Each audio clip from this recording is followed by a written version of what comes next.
Hi, Miss April. Hi, Billy. I've been thinking about what you learned us last time.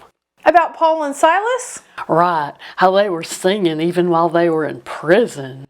Yes, and how the person who was in charge of the prison became a believer in Jesus.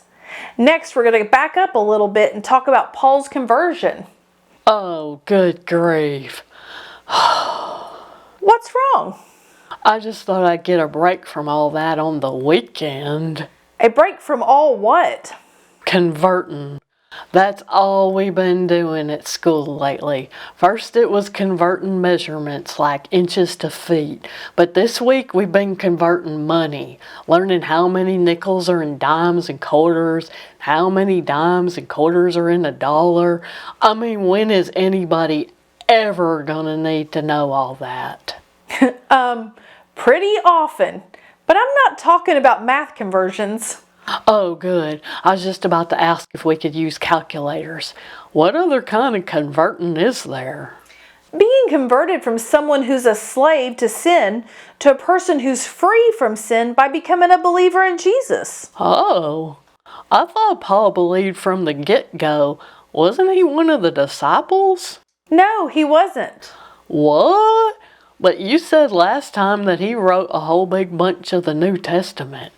Yes, almost half of the books in the New Testament. Didn't only the disciples write them? Well, some of them did, like Matthew. He wrote the book of Matthew, and he was one of the disciples. Oh, and Peter, James, and John. They're my favorites because they were the disciples that liked to fish. They all had books in the New Testament, right? Peter and John did, but not James. Did I learn the books of the Bible song wrong? I thought the last part was Hebrews, James, 1st and 2nd Peter, 1st and 2nd, 3rd John, Jude, and Revelation. Yes, that's right. It was just a different James. A different James? Do you have any kids in your class at school that have the same name? Oh yeah, we got 2 Joshuas. My teacher, Miss Hall, she calls them Joshua B and Joshua S. I've been trying to figure out all year why she calls them that. Joshua S is kind of short, but I don't know any words to describe height that starts with a B. Oh, maybe it's big. Their last names probably start with an S and a B. Oh, let me see. One of them's Joshua Brown, and the other one's Joshua Stevens. They do! Well, just like there are 2 Joshuas in your class, there were 2 guys named James in the New Testament. One was a disciple. He was the fisherman and John's brother. And the other James was Jesus' brother. He wasn't a disciple, but he wrote the New Testament book. Oh, I was thinking being a disciple was a requirement. Nope. Mark and Luke were also writers of the New Testament books who weren't in the group of 12 disciples, just like Paul. Oh, right, we're talking about Paul and his converting. Yes. So who was Paul if he wasn't a disciple? Well, he went by 2 names, Saul and Paul. Saul was his Hebrew name, and Paul was his Roman name. He was Jewish and was also born a Roman citizen in a city called Tarsus. Oh, I remember that place. You do? That was where Jonah tried to go to when he was supposed to go to Nineveh. Oh, that was Tarshish. It was a different place than Tarsus. Tarsus and Tarsus? I might need to clean out my ears because they sound the same to me. Miss April, you just reminded me of something weird that happened at school this week. What happened? Okay, well, Miss Hall told everybody that Anna, she's in my class, had an announcement to make. That sounds important. What was the announcement? She stood in front of the class and said she wanted everybody to know that her name ain't Anna. What is her name then? That's the weird part. She said, "My name isn't Anna, it's Anna." Then the teacher said we should all be sure and try to say her name right from now on. Maybe she said that her name isn't Anna, but Anna. Oh, maybe. I think I'm just not going to say nothing to her for the rest of the year so I don't get it wrong. That's going to be hard though because our deskuses are right next to each other. You mean your desks are right next to each other? No, there's two of them, Miss April. I got a desk and Anna's got a desk. Okay, I feel like we're really getting off track here, Billy. More than one desk is pronounced desks, and I'm sure Anna would rather have you mispronounce her name than not talk to her. Maybe I can come up with a nickname for her. I got it. Anna Banana. Oh, that's still wrong, huh? Yes, but getting back to Saul, who is also called Paul, he was from Tarsus, which was different from Tarshish, where Jonah had tried to go. Okay, they sound a big bunch alike, like Anna and Anna. Yes, they do. Since he was from the city of Tarsus, Saul was often called Saul of Tarsus or Paul of Tarsus. Hey, wasn't Saul that king you told us about in the story of David and Goliath? Yes, they had the same name, but they were two different people. Like James and James? Exactly. King Saul and Saul of Tarsus were both from the tribe of Benjamin, but they were born hundreds of years apart. So they didn't know each other? No. King Saul lived way back in the Old Testament time, and Saul of Tarsus lived during the time that Jesus lived on earth. Did Saul of Tartarsus know Jesus? Saul of Tarsus. No, he didn't personally know Jesus, which is probably why he did some of the awful things he did. What kind of things? Well, after Jesus had died on the cross, his disciples and friends and family saw him after he was resurrected. They talked with him and ate meals with him for 40 days, and then many of them witnessed him being taken into heaven. Oh, wow. They started telling everyone what they had seen and letting people know that Jesus had taken everyone's punishment for sin. And they could be saved from sin if they just believed in Jesus. Right, but this made the Pharisees very upset. Do you know what a Pharisee is? I think so. Is it somebody whose eyeballs are kinda okay? You know, they don't see great, they just see fair. That's a good guess, but no, it has nothing to do with eyesight. Oh. A Pharisee was a religious person, a very religious person. It kinda seems like they'd be the first ones to be excited to hear about Jesus. Why would they be upset? Because they were more focused on following rules than loving God and loving people. Many times during Jesus' ministry, it was the Pharisees who would get angry if he healed someone on the Sabbath because the law said that no work could be done on that day. I reckon the person getting healed was glad he didn't wait another day. Yes, the Pharisees were so busy keeping the law that they didn't even recognize the one who would come to fulfill the law. They didn't see that Jesus was the Messiah. Sounds like they did have an eyesight problem, those Pharisees. Well, one of the Pharisees who was the most zealous was Saul of Tarsus. Oh, my mama says you gotta be happy with what you got. That's really good advice, Billy, but I'm not sure how that fits in with what we're talking about. Jealous people want what other people have. Oh, I see. Not jealous, zealous. It means to have a lot of energy or enthusiasm about something. Saul spent a lot of time and effort making trouble for anyone who belonged to the way. That was what the group of people who believed in Jesus were called. Why were they called that?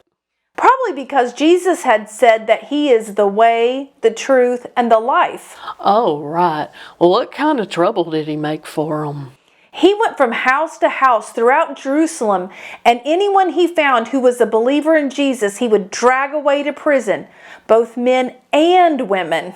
Oh, goodness. The girls, too? It'd be all right without Beulah, but our house would fall apart without my mama there. Why was he doing that? Because he thought he was doing good.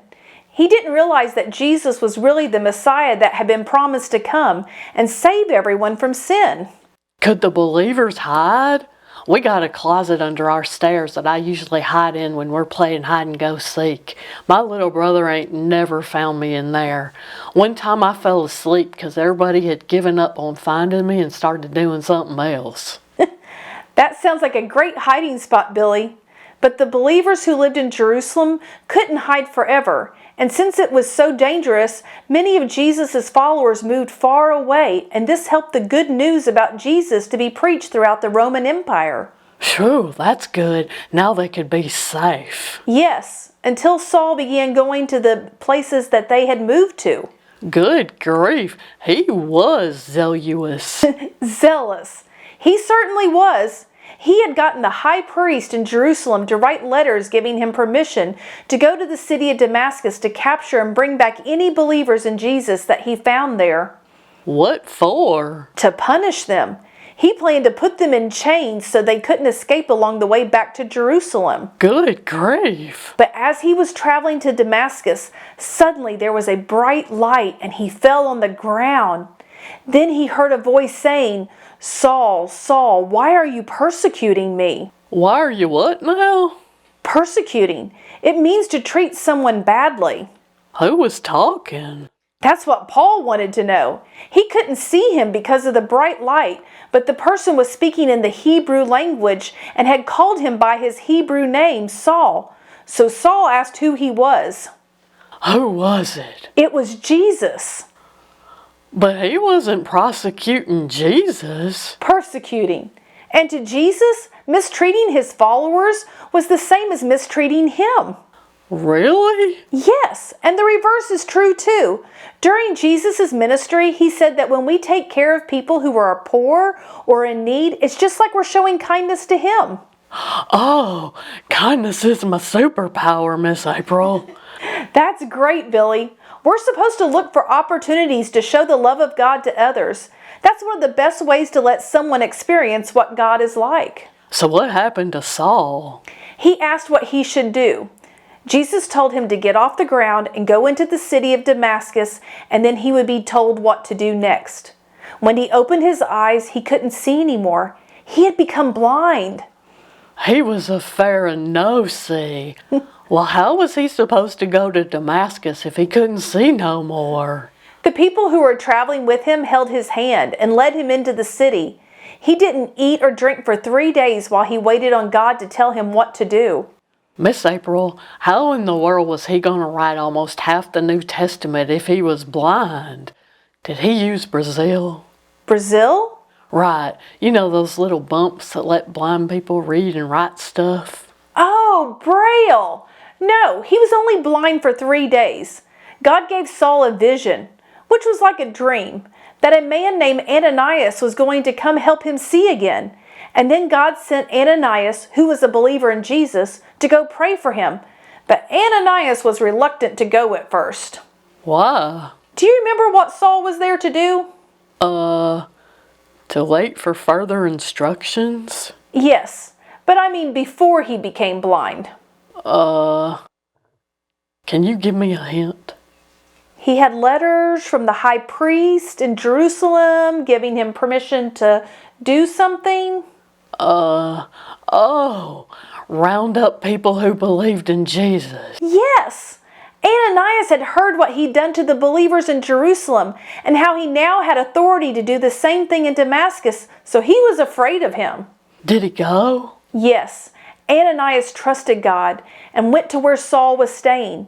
He touched him and told him that Jesus had sent him so he could see again. Was he healed? Yes.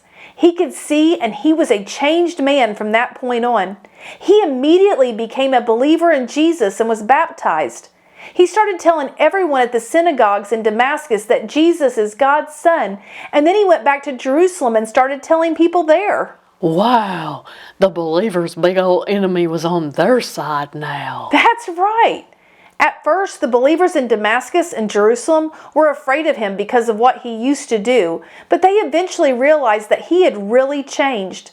The Pharisees were angry about his conversion, though, and plotted to hurt him. Oh, no. That's when Saul left Jerusalem and started going lots of places, telling everyone about Jesus.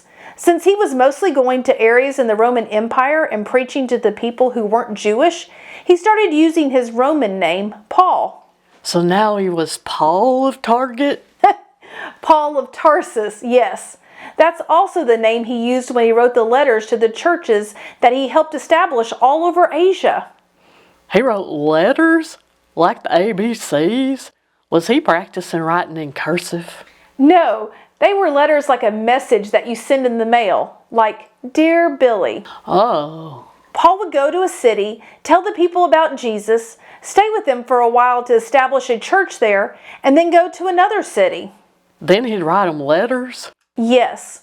Later, he would write letters to the churches to encourage them or remind them of the things he had taught them. Those letters became some of the books of the New Testament. Well, I had no idea that the Paul who was singing in the prison and wrote the books in the Bible used to be so terrifying, Miss April. Yes, his conversion shows how God can completely change someone no matter how badly they're acting.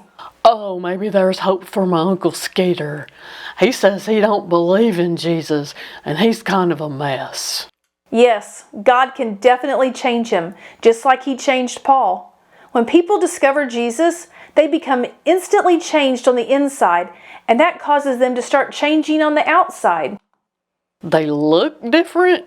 Yes, they can, because they now have joy and peace. But when someone begins thinking differently, they also start behaving differently. It can be a process that can take a while, but there is continual improvement in everyone as we study the Bible and spend time with God. I wish my Uncle Skeeter would change. I love him. You should start praying for him, and also watch for ways that you can show him how believers in Jesus are loving and kind, just like Jesus is. Oh, okay. I'm going to do that. Thanks for telling me about Paul's converting, Miss April. I'm glad we didn't have to do no math today. You're welcome, Billy. We'll be learning more about Paul's ministry in the coming weeks. Oh, good. Well, bye, Miss April. I'm going to go pray for my Uncle Skeeter and then see if he wants to go fishing with me. Maybe I can tell him about what happened to Paul. Yes, that's a great idea. Bye, Billy.